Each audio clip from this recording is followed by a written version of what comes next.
Vous allez bien savoir. Oui, bonjour Lionel.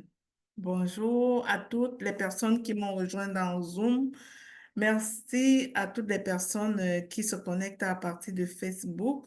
Je vais demander à Brenda de vérifier sur mon profil Facebook si tout va bien.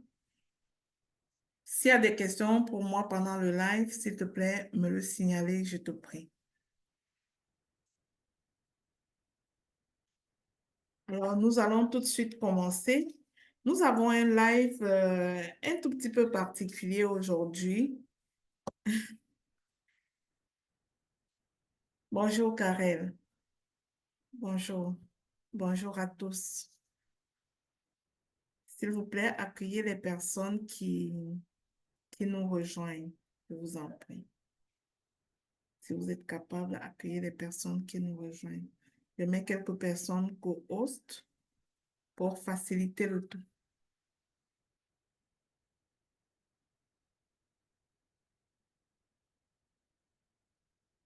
Et voilà. Notre live aujourd'hui euh, est basé sur le thème suivant, avant l'heure de la célébration. Avant l'heure de la célébration. Premièrement, qu'est-ce que j'entends par célébration? La célébration, c'est le moment où tu crois que Dieu a répondu à ta prière et tu es vraiment en joie. Tu as atteint l'objectif visé. Tu avais pensé quelque chose, tu soupirais après quelque chose et tu l'as accompli par la grâce de Dieu. C'est ça que j'appelle la célébration. Mais avant l'heure de la célébration, il y a tellement de choses qui se passent. Mais alors, si nous voulons parler de avant l'heure de la célébration, qu'est-ce que je vous dirais? Je vais demander aux gens de Facebook qui sont sur la page Facebook de m'excuser. Vous n'allez pas avoir mon regard. Je suis avec les personnes du Zoom. Vous allez voir que mon regard n'est pas avec vous. C'est tout simplement ça. Donc, j'aimerais dire à une personne ce matin que parfois, nous sommes dans un état de mal-être inexplicable qui dure depuis un moment, qui dure pour certaines personnes depuis quelques années. Pour certaines personnes, c'est depuis leur naissance. Rien n'a jamais été correct en fait. Mais j'aimerais te dire que avant une grande bénédiction, il y a toujours une bataille. Et l'heure de ta célébration dépend de ton attitude dans la bataille. Avant l'heure de la célébration, je le répète, il y a toujours une bataille. Il y a des moments dans la vie où tu as l'impression que l'attente devient interminable. Ça dit, tu attends quelque chose, tu attends que ta situation change et tu as l'impression que ça devient interminable, que ça ne finit plus. Tu vis des luttes de toutes sortes et rien n'y fait. J'aimerais te dire que la lutte que tu traverses n'est pas toujours une punition. Ce n'est pas une malédiction. Ce n'est pas une malchance. C'est la préparation. Ça s'appelle les épreuves. Vous savez, quand nous allions à l'école, si vous êtes encore étudiant ici, en ce moment, quand vous allez à l'école, pour passer une matière à l'école, qu'est-ce que vous faites? Qu'est-ce qui amène l'enseignant à dire que vous avez réussi une matière à l'école ou bien que vous avez passé pour la classe supérieure? Je ne sais pas pour vous dans cette époque, si vous êtes beaucoup plus jeune que moi, mais à notre époque, on passait des épreuves de français, des épreuves de mathématiques, des épreuves, en tout cas, toutes sortes d'épreuves. Et c'est lorsqu'on réussissait à tout cela qu'on passait à la classe supérieure. Dans notre vie de tous les jours, c'est la même chose. Chaque percée est précédée des défis. Et ta percée va arriver plus vite en fonction de ton attitude en temps de défi. Alors, je voudrais que tu prennes conscience que si tu es dans ce live et que tu traverses des choses difficiles en ce moment, que tu saches que ce n'est pas une punition. C'est la préparation pour le prochain niveau. C'est la préparation pour le niveau supérieur. Et parfois, nous avons l'impression, pendant ce temps-là, le temps d'attente, nous avons l'impression d'être en retard. Nous regardons la vie des autres et nous nous disons que nous sommes en retard. Mais le retard que tu crois là, n'est qu'une configuration divine. Au fait, Dieu est en train de te préparer pour le bon moment. Tu sais, si tu mets un repas au feu, il y a des repas dont il est impossible de manger quand ce n'est pas cuit à point.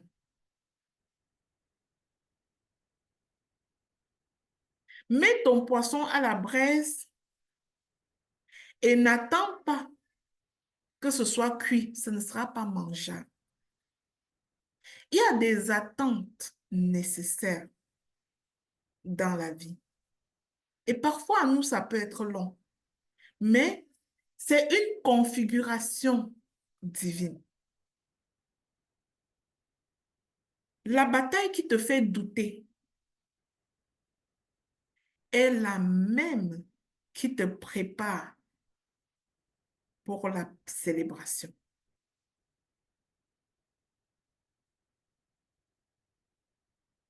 Je veux dire à une personne aujourd'hui que quand Dieu est sur le point de te bénir, quand Dieu est sur le point de t'élever à un autre niveau,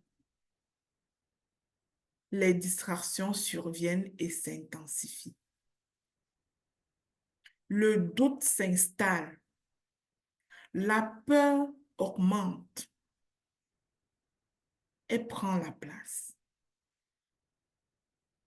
Et ta percée va dépendre de ton attitude dans l'adversité.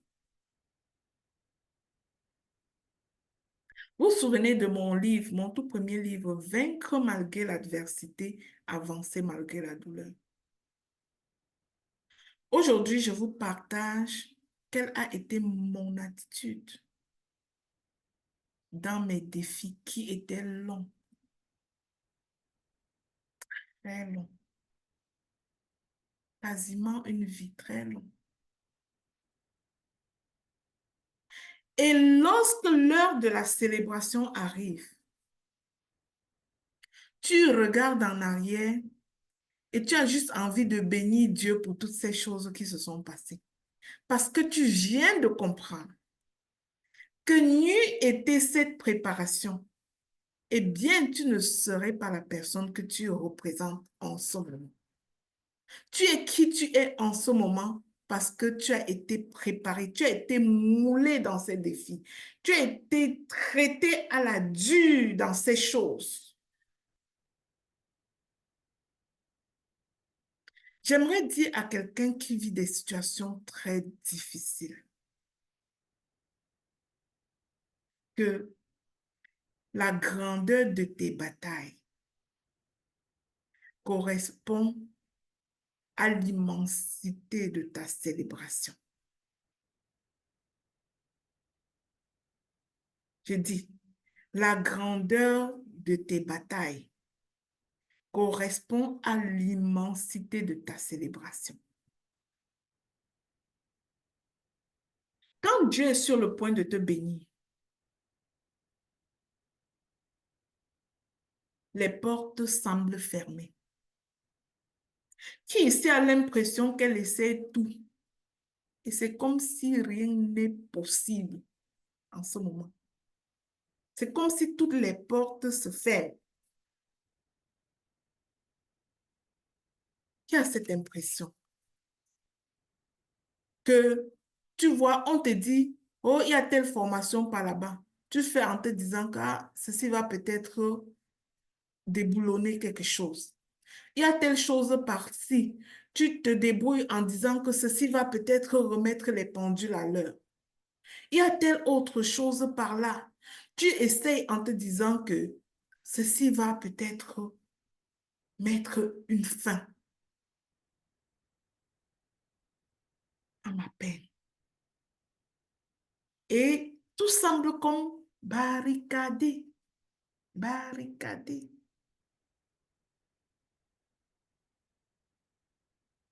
Tu sais, parfois, ce sont des stratagèmes de l'opposition. J'appelle quoi l'opposition? L'opposition, c'est l'ennemi. Ce sont des stratagèmes de l'opposition pour que tu capitules, pour que tu dises que ce Dieu-là ne t'aide pas, pour que tu dis qu'il n'existe même pas, pour que tu dis que s'il existait, pourquoi il ne t'écoute pas? Je t'assure, c'est ce que j'ai vécu.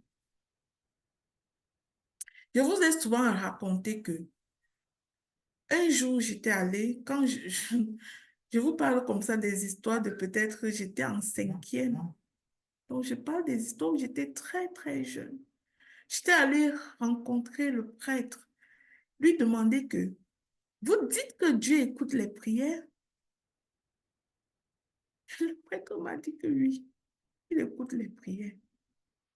Il dit que, et pourquoi il n'écoute pas les miennes? Pourquoi il n'écoute pas les miennes? Je vous ai souvent raconté ça. Pourquoi? Parce que parfois, c'est dur et tu crois que toutes les portes sont fermées juste pour toi. Mais j'aimerais te dire par expérience que lorsque les portes semblent barricadées, cela est un signe que tu es appelé à la grandeur. Cela est un signe que tu vas à un niveau supérieur. Cela est un signe que Dieu travaille dans le silence. Il est sur ton cas.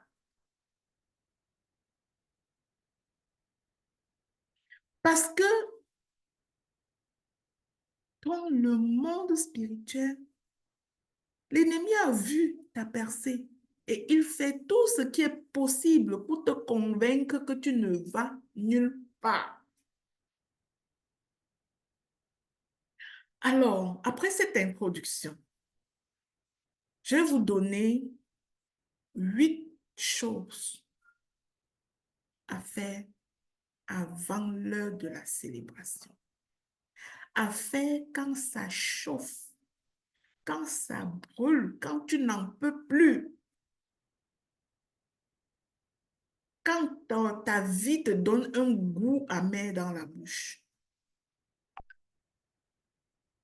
Si tu es enfant de Dieu, je vais te donner 8 choses à faire. La première chose, arrête de te victimiser et apprends. Change tes pleurs. Arrête de te victimiser et apprends. Comment est-ce qu'on apprend dans la douleur? Moi, ce qui s'était passé pour moi, c'est que j'ai appris à demander à Dieu, qu'est-ce que tu veux que je comprenne au travers de ceci? Qu'est-ce que tu veux que j'apprenne au travers de ceci? puisqu'il s'agit d'une épreuve, à quelle classe veux-tu m'élever? Moi, je vais passer l'examen. Donc, arrête de te victimiser et apprends. Je te jure que il y a plus d'énergie à perdre lorsque tu te victimises, lorsque tu passes du temps à te lamenter. Et ça ne fait qu'empirer ta situation. La victimisation te maintient au désert plus longtemps et retarde ta célébration. Parce que tu n'as pas appris la leçon pour laquelle cette chose-là est venue. Tu n'as passé ton temps qu'à pleurer. Pleurer comme un bébé là-là. Oui, c'est vrai que c'est douloureux. Parlons peu, parlons vrai. Parfois, ce que nous traversons est vraiment douloureux. Mais dis-moi, quand tu pleures trop, tu cales sur les pleurs, est-ce que ça change? C'est de ça qu'il s'agit. La seule façon de te donner la chance de voir une porte de sortie, c'est de commencer à apprendre les leçons de ce que tu es en train de vivre.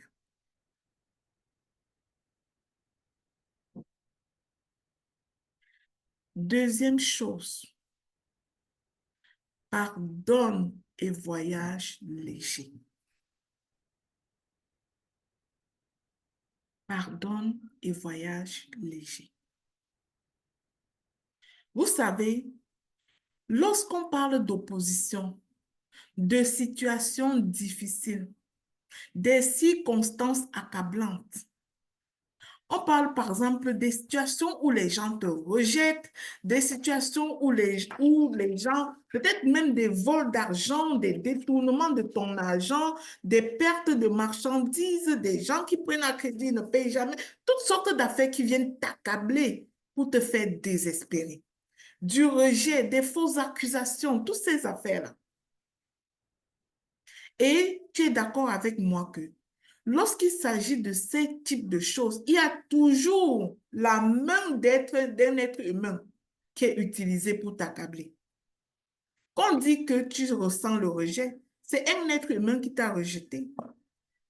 Quand tu es accusé faussement, c'est un être humain qui t'a accusé faussement. Quand tu es humilié, c'est un être humain qui t'a humilié. Donc, il est tout question de quelque chose qui se joue dans tes relations et qui t'accable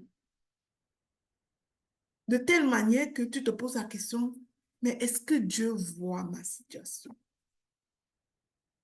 J'aimerais te dire que lorsque ces choses-là arrivent dans ta vie, pardonne. Pardonne à quiconque t'a rejeté. Pardonne à celui qui t'a humilié. Pardonne à celui qui t'a traité injustement. Tu n'as pas besoin de t'encombrer pour voyager dans ta destinée. Ton voyage ne sera pas possible avec des prisonniers dans ton cœur. Pardonne et voyage léger. Pourquoi? Parce que si tu as compris mon premier point, mon introduction, que ce que tu vis n'est pas une malédiction, c'est une préparation. Dieu te prépare pour quelque chose de grand. Bah, tu ne vas pas maudire celui qui est utilisé dans la stratégie, en fait. Quand on parle de connexion divine, souvenez-vous, les connexions divines, là, ce n'est pas seulement quelqu'un qui te bénit, hein. Les connexions divines, c'est toutes les mains, toutes les petites mains qui sont utilisées pour te conduire vers ta destinée. Souvenez-vous de l'exemple de Judas. C'était nécessaire que Judas trahisse Jésus. Il était une connexion divine. C'était nécessaire qu'il trahisse Jésus pour que toi et moi, aujourd'hui, on ait le salut. Donc, la personne qui te fait ressentir ce que tu ressens, ce qui t'accable en ce moment, n'est pas nécessairement ton ennemi. C'est la main qui est utilisée dans la voie de ta destinée pour te faire passer à un autre état.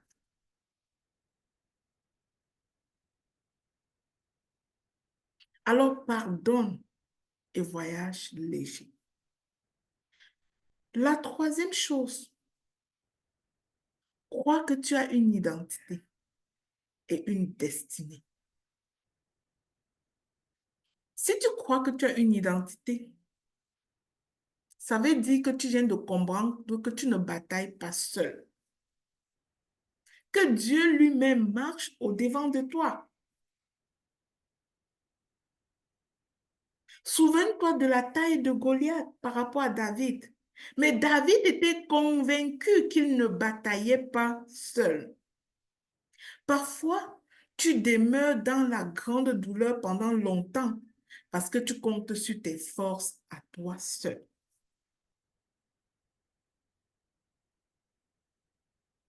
Alors, crois que tu as une identité, que tu es le fils de Dieu et tu as des privilèges qui viennent avec et que tu as une destinée. Quand la parole de Dieu dit tout concourt au bien de ceux qui aiment Dieu, ça veut dire que ce par quoi tu es en train de traverser et qui t'accable, c'est pour une percée particulière. Ça veut dire que Dieu est sur ton cas. Alors ne cède pas au stratagème de l'opposition, à tomber dans les plaintes, dans la victimisation, dans le manque de pardon. Sois plus sage que ça. Tu as une grande destinée. La quatrième chose, déconstruis les pensées nuisibles. Ne prends pas les choses personnelles. J'aimerais te révéler que la limite de ton avancée, c'est le type de pensée que tu as. Détruis les pensées nuisibles, déclare les pensées positives, déclare les promesses de Dieu sur ta vie. Détruis les pensées nuisibles par le pouvoir de la proclamation. Et la proclamation ne se base pas sur ce que tu vois. Tu proclames sur ce que tu veux voir. Tu appelles à réalité ce que tu ne vois pas. Ce qui me conduit à mon cinquième point, à mon quatrième point, ou c'est le cinquième, oui, je crois que c'est le cinquième. Célèbre Dieu dans la douleur. Ça, ce n'est pas facile, hein. C'est-à-dire, tu es peut-être couché malade en ce moment. Tu sens que tu as mal partout, partout. Et là, moi, je suis devant toi et te dis, célèbre Dieu dans la douleur. Ça n'a pas l'air facile, n'est-ce pas? Je suis d'accord avec toi. Mais j'aimerais te dire que quand tu vas célébrer Dieu dans la douleur, c'est là que la percée va vraiment arriver. Tu sais, on célèbre Dieu dans la douleur parce qu'on a foi en Dieu, parce qu'on a confiance en Dieu. Et beaucoup de personnes affirment leur foi quand tout va bien. C'est trop facile de dire que j'aime Dieu, de dire que oh, Dieu est bon quand tout va bien dans ta vie. Quand tu mets ta marchandise et on achète, quand tu es en santé, quand tes enfants ne sont pas malades, quand tout va bien dans ta vie, c'est trop facile d'affirmer à quel point tu aimes Dieu et à quel point il fait des choses extraordinaires avec toi. Mais j'aimerais te dire que le vrai test de foi, c'est en temps de souffrance. C'est pour ça que j'avais écrit le livre Vaincre, le livre 101 proclamations pour passer de la souffrance à l'audace avec Dieu. Ce livre-là que j'ai mis gratuitement sur un lien audio pour tout le monde. Si tu ne l'as jamais écouté, demande et on peut te le donner.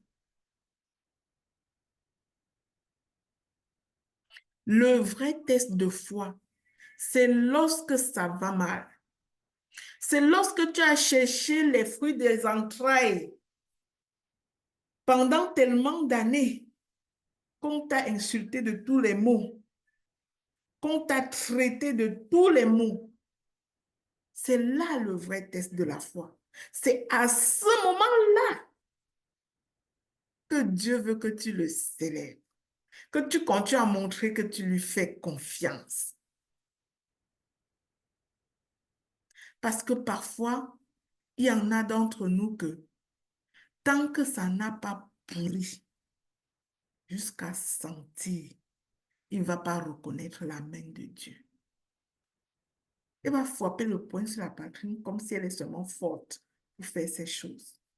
Et quand tu es de cette nature-là, Dieu attend parfois que tu sois complètement, que tu capitules, que tu dises que oh, j'en peux plus, oh, je ne suis plus capable. C'est là qu'il va donner ce bébé-là pour sa gloire.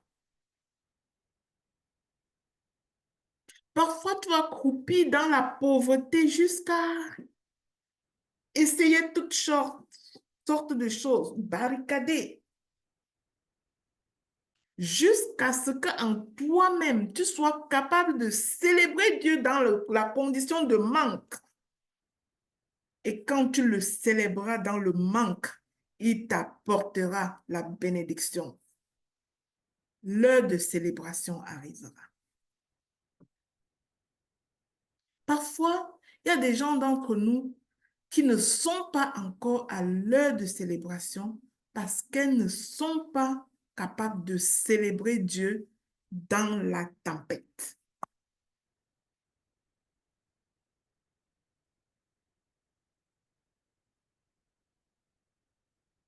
Célèbre Dieu dans la tempête. Ça, c'était mon 5e point.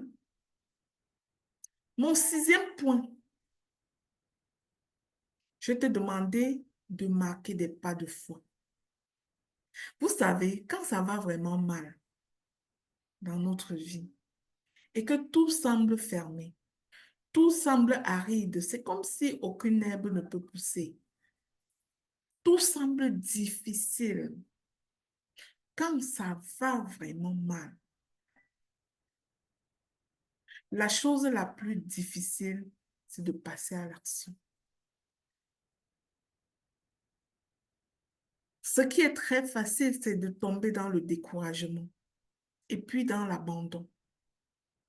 Mais ce que j'aimerais te donner comme clé, c'est que c'est parce que ça va mal que tu es appelé à marquer des pas de foi. Tu sais, parfois, Dieu ne te demande pas de comprendre comment les choses vont se passer.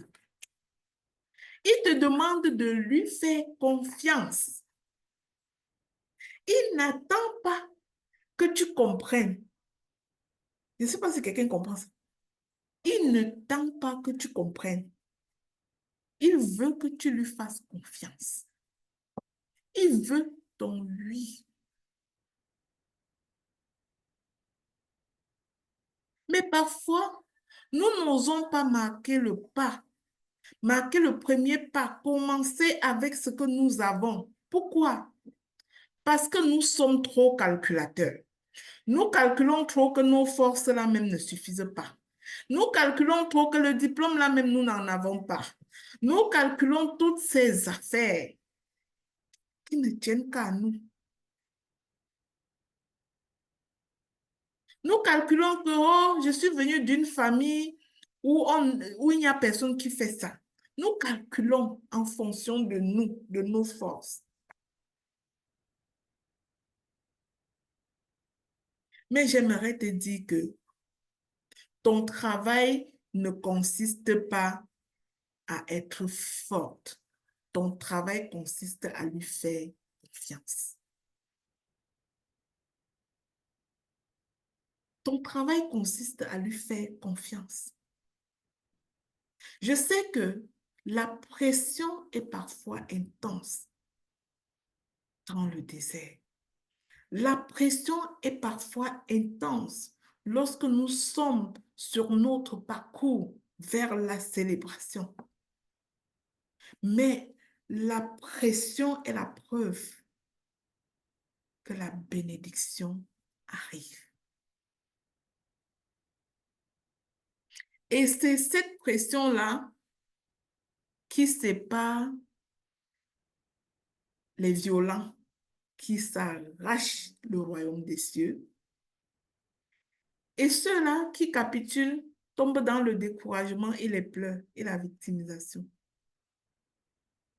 Je te dis, les grandes bénédictions sont précédées des grandes douleurs.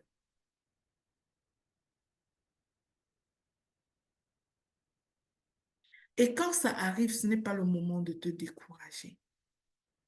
Ce n'est pas le moment. Non. Je t'ai dit, première chose, arrête de te victimiser et apprends. Tire les leçons de ce qui se passe. Deuxième chose, pardonne ceux qui sont impliqués dans ce qui t'accable. Pardonne à toutes ces personnes et voyage vraiment léger.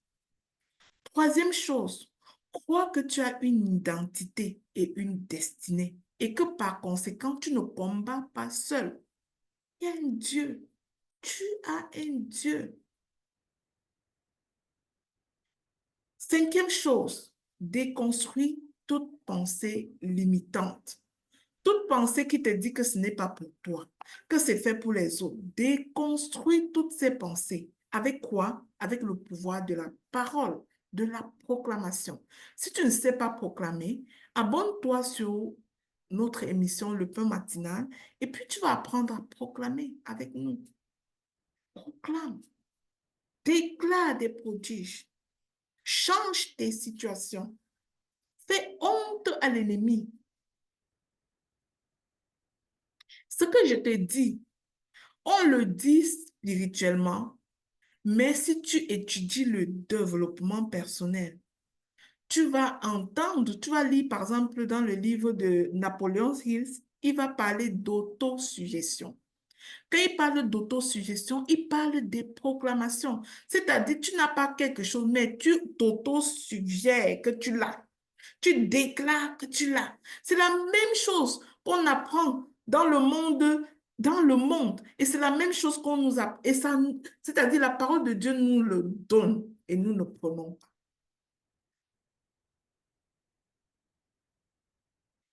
Éclare jusqu'à ce que la pensée négative te quitte. Déclare le contraire. Ça s'appelle aussi de l'auto-coaching. Cette capacité à déclarer des vérités, ce que tu veux, contrairement à ce que tu vois. L'autre chose que je vous ai dit, c'est de célébrer Dieu dans la douleur. Développer la capacité à célébrer Dieu dans la douleur. Ensuite, se lever et marquer des pas de foi. Et par rapport, pour ce qui est des pas de foi, c'est-à-dire, c'est quelqu'un qui a véritablement foi. La parole de Dieu dit en Hébreu 11 que la foi consiste à croire en ce que tu ne vois pas encore. Je l'ai paraphrasé. Je l'ai paraphrasé le verset.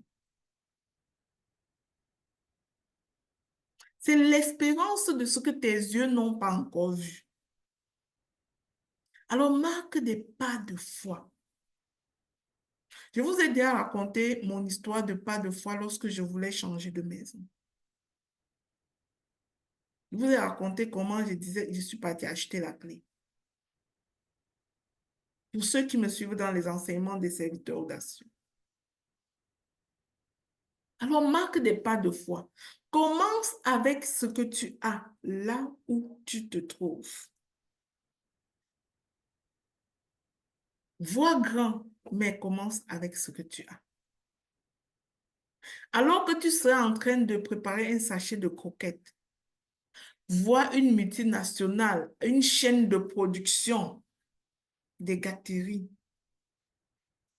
qui sont vendues dans tous les magasins. Ce n'est que ça que tu vas voir alors que tu es dans ta cuisine en train d'en s'acheter à la main. Mais c'est ça que tu vois. Et déclare que ça jusqu'à ce que ça arrive. Marque des pas de foi. Souviens-toi que Dieu bénit l'action et non les rêves. Il y a beaucoup de personnes qui s'arrêtent aux rêves, qui passent leur vie à rêver de devenir ceci, de rêver de devenir cela, sans jamais marquer le moindre pas de foi. Dieu bénit ton action et non tes rêves. Les rêves sans action ne signifient absolument rien.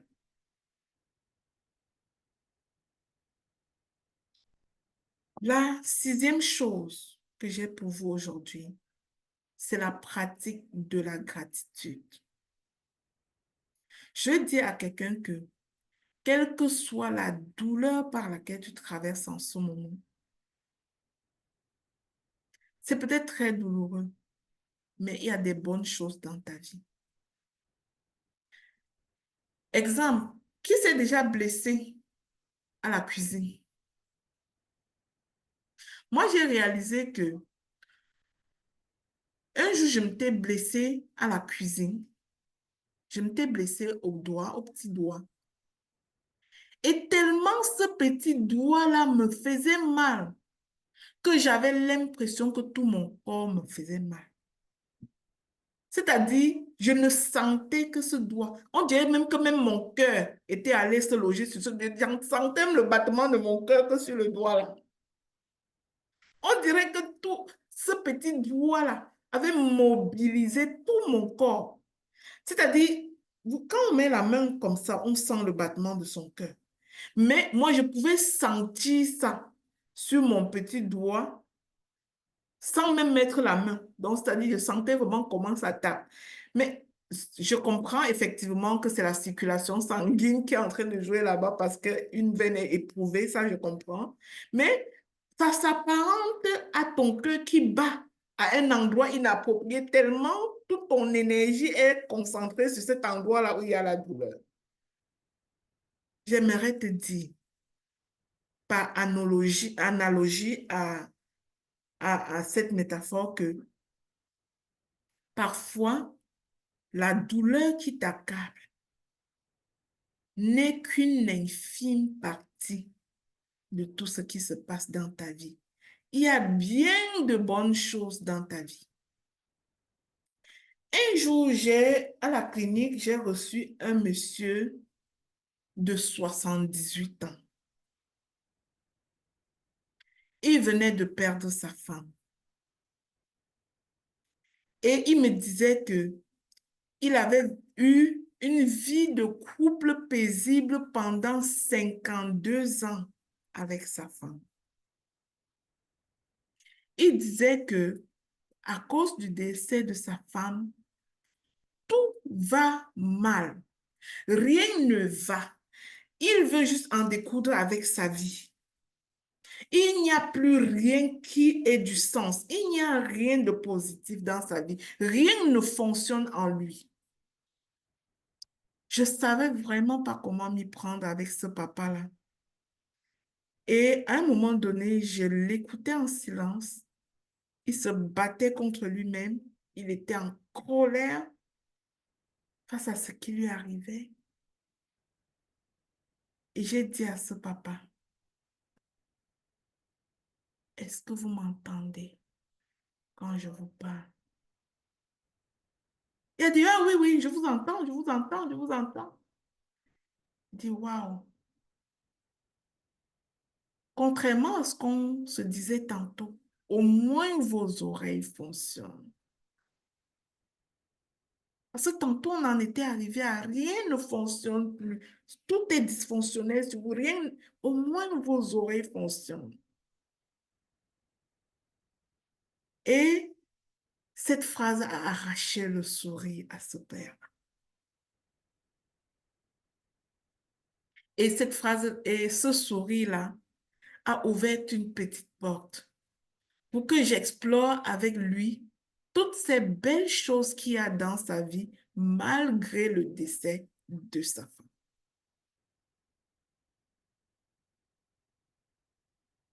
Tout est une question de perspective dans la vie. Sur quoi tu te tiens?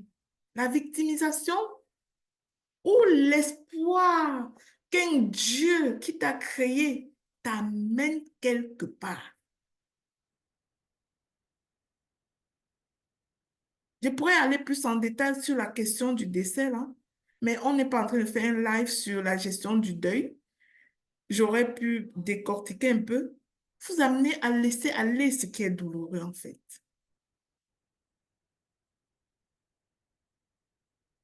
Il y a du bon dans toutes choses. Que quelqu'un qui est en souffrance en ce moment ne me gifle pas au travers de l'écran. Mais c'est la vérité. Il y a du bon en toutes choses. Si tu crois à la destinée. Il y a du bon en toutes choses. Alors que ça va mal, pratique la gratitude de façon intentionnelle. Fais ce genre de prière le matin.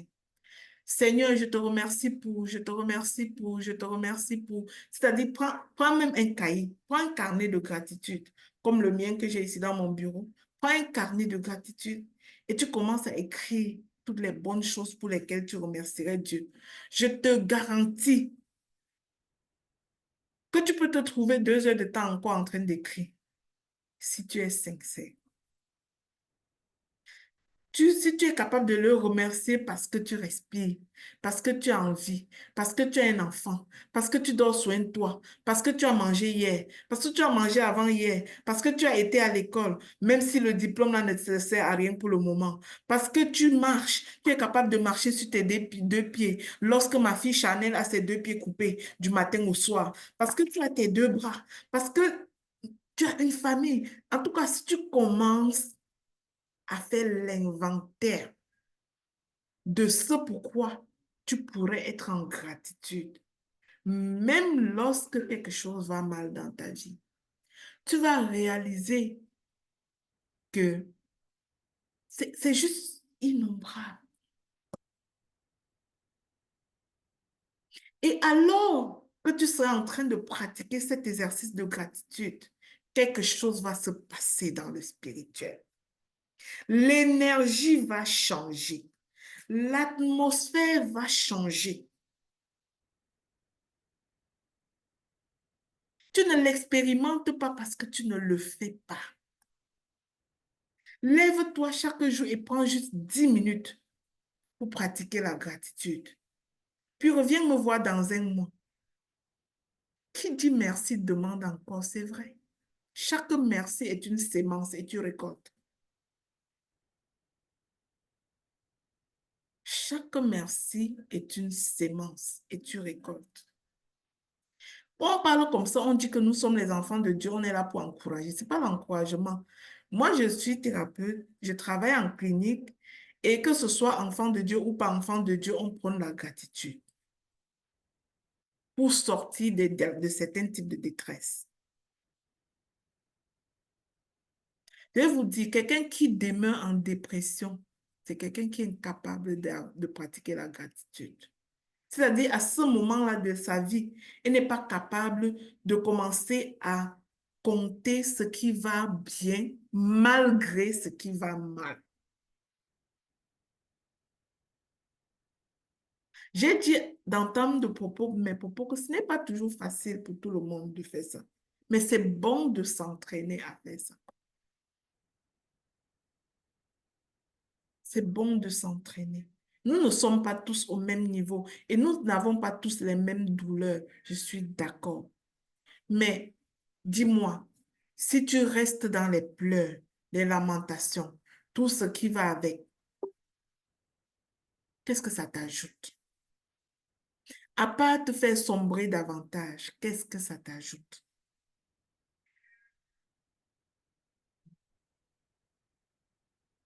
Pratique donc la gratitude.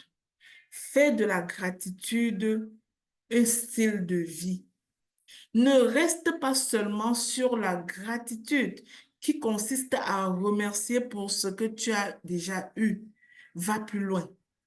Si tu écoutes mon livre sans une proclamation pour passer de la souffrance à l'audace, tu vas entendre ça. Va plus loin et commence à pratiquer ce que j'appelle une gratitude infinie, c'est-à-dire à dire merci pour ce que tu espères et que tu n'as pas encore reçu. Dis merci pour ça comme si tu l'avais déjà reçu. Ça, c'est ce qui est fondamental lorsqu'on fait le travail sur les tableaux de visualisation.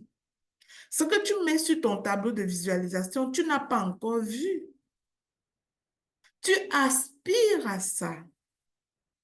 Et quand tu visualises ça chaque matin, tu dis merci à Dieu de ce qu'il t'a donné ça. Tu ne l'as pas encore reçu, mais tu crois que tu l'as reçu. Nous vivons par la foi et non par la vue. Et je t'avertis, dans le monde séculier où on ne parle pas de Dieu, on fait ça. Mais toi, enfant de Dieu, ça t'était à toi, fais-le. Fais-le. Fais-le. Alors pratique la gratitude. Fais de la gratitude un style de vie. Ton petit doigt fait mal et la douleur est envahissante, mais il y a tes pieds qui fonctionnent, il y a tes yeux qui voient, il y a ton nez qui fonctionne, il y a ta bouche, tu peux encore parler, il y a tes pieds, tu peux marcher, mais alors que le petit doigt fait mal, tu as l'impression que ça va complètement mal dans ta vie, mais c'est faux, c'est un mensonge. Et même le petit doigt qui fait mal là, c'est une saison. Comme l'hiver, ça va passer. Le printemps va venir. L'été s'en viendra. Ça va passer. Ta saison de célébration arrive. Ne te maintiens pas longtemps dans le désert en faisant ces choses-là que je décris. La huitième chose et la dernière, c'est de pratiquer des bonnes actions dans le secret. Pratique les bonnes actions dans le secret quand ça va mal. Il y a plusieurs types de bonnes actions que je vais t'inviter à pratiquer. Premièrement, il est important que tu comprennes que parfois, ta douleur est trop intense parce que tu regardes trop à toi, parce que tu te concentres trop sur toi. Apprends parfois à t'oublier et à aider. Alors que tu serais en train d'aider quelqu'un, d'encourager quelqu'un d'autre, tu vas oublier ta douleur et même Dieu va te secourir parce que tu te rends utile. Tu ne te comportes pas comme si tu étais le centre de la terre et tu pleures sur tes douleurs, tu pleures sur tes manques, tu pleures sur toutes sortes d'affaires. Regarde autour de toi quelqu'un qui ne va pas bien et commence à l'aider. Quand ça va mal dans ta vie, ouvre grand tes yeux. Regarde quelqu'un autour de toi qui a besoin d'aide, commence à l'aider. Commence à l'aider pour envoyer un message à l'ennemi. Que même si tu me fais mal, je ne t'écoute pas, j'ignore le mal là et j'avance. Il va capituler. Il va voir que tu n'as plus son temps. Tu ne donnes plus de l'attention à la douleur là. Tu ne lui donnes plus aucune attention. Il va capituler de ta vie. Alors, un secret. Fais de bonnes actions dans le secret alors que ça va mal. Une autre chose qui va te permettre de sortir du désert pour aller à l'heure de ta célébration, c'est les connexions divines. Mais tu ne peux pas découvrir les connexions divines quand tu es cloîtré dans ta maison en train de pleurer sur tes souffrances. Tu trouveras les connexions divines alors que tu seras debout, en train de faire des choses, en train d'aider, en train de rendre un petit service par-ci, en train de rendre un petit service par-là. Je vous ai raconté hier l'histoire d'un homme qui a tellement prié pour un emploi, qui a passé longtemps sans trouver l'emploi, puis un jour, il était convoqué à une entrevue. En passant au métro, il y a une dame qui avait échappé ses documents. Tout le monde passait. Tout le monde passait. Ce monsieur-là s'est accroupi. Il a aidé la dame à ramasser la pile de ses papiers. Ceux qui ont suivi mon live hier, je vous ai d'abord raconté ça hier. Ramasser la pile de ses papiers. Mais ça faisait longtemps qu'il cherchait le travail. Et il n'avait jamais pu avoir le travail. Mais arrivé en salle d'entrevue, là où il devait avoir les entretiens d'embauche, chose curieuse, le jeune homme réalise que la femme qui fait les entretiens d'embauche, c'est cette femme-là qui avait échappé ses papiers au métro et qui demandait de l'aide et c'est juste lui qui l'a aidé. Et l'entretien était fait parce qu'on voulait un seul poste. Cette dame-là, une histoire vraie, on raconte que il est arrivé dans la salle, elle est arrivée dans la salle, elle a aussi remarqué que ce gars-là était là. Puis elle a dit à ce gars-là, sans avoir fait l'entrevue d'autres personnes, elle a dit à ce gars-là que toi, tu as l'emploi, tu as passé ton entrevue au métro. Parfois, les bonnes actions qu'on fait dans le secret, la team,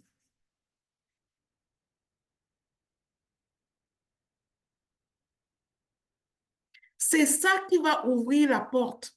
C'est ça qui va te référer devant la table du roi. Et on va nommer ton nom là-bas en disant que c'est toi. Parfois, on va te donner un grand marché à cause de la petite action que tu as fait dans le secret.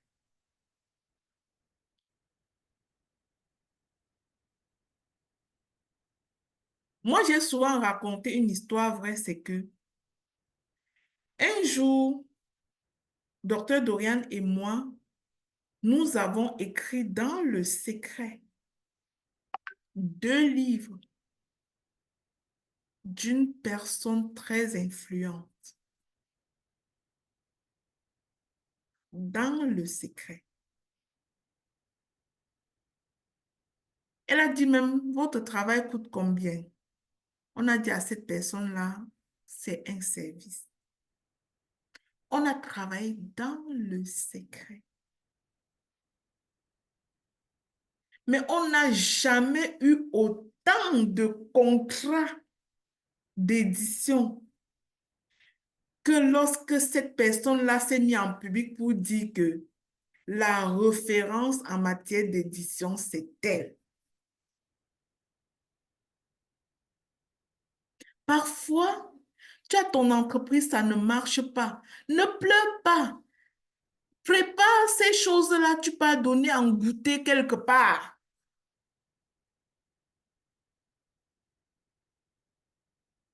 Tu ne sais pas ce qui va ouvrir la porte. C'est une petite action dans le secret, quelque part. Et parfois, nous sommes tellement en train de pleurer sur notre situation qu'on ne fait pas ce genre de choses. Ou bien qu'on a manque de sagesse pour faire ce genre de choses. Alors, tout ce que je t'ai raconté aujourd'hui, c'est ce que tu dois faire alors que ça va mal, avant la célébration. Tu dois faire ces choses avant ta percée. Tu dois faire ces choses avant le palais. Avant d'arriver au palais, Joseph a fait la prison. Il a été vendu. Il a fait la prison. Il a été tenté. Il a été éprouvé. Quand ça chauffe, souviens-toi que l'or n'arrive pas à la vitrine sans être éprouvé dans le feu. Nous aimons les bijoux, nous. Ça ne brille pas comme ça quand on creuse l'or, hein. Ça, on l'éprouve dans le feu. Ça arrive à la vitrine seulement lorsque ça a été éprouvé dans le feu. Alors, avant chaque grande bénédiction, il y a une bataille. Je viens de te donner tes armes pour gagner cette bataille. Que Dieu te bénisse.